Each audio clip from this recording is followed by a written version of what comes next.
November is a month for crime fans on Australian streaming services, with everything from gritty true crime and vigilantism down to cops with nothing to do.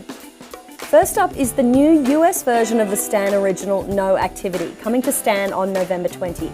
The original Aussie series has been remade with an awesome US cast, including Will Ferrell, Amy Sedaris and Parks and Rec alum Jason Mantzoukas. It can be a risk when the Yanks try to remake Aussie or British comedies, but this one looks like a great twist on the original.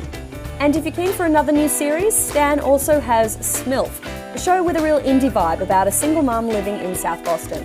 It's based on a short film that picked up the jury prize at Sundance, and it lands on November 13. On Netflix, the big one to watch this month is Marvel's The Punisher, landing on November 17. Living in the same universe as Daredevil, this one is a gritty take on the life of Frank Castle, a former military man turned vigilante.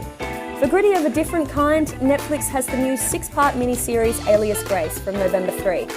Like The Handmaid's Tale, it's based on a Margaret Atwood book and tells the story of an Irish immigrant and servant accused of murdering her master in 1843. The book is fantastic and the series looks just as good.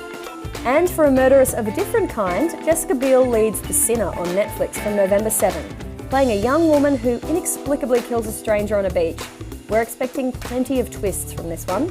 And finally, for film buffs, Foxtel has a bunch of new releases coming this month. Our top pick is Logan, the third solo Wolverine film from the X-Men franchise. Landing on November 30, Jackman is back at his old and grizzled best. Think of it kind of like No Country for Old Mutants. And finally, speaking of people getting old, T2 Trainspotting is coming November 1. The sequel to Danny Boyle's 1996 cult hit proves that even needle drugs can't kill the roughest lads in Scotland.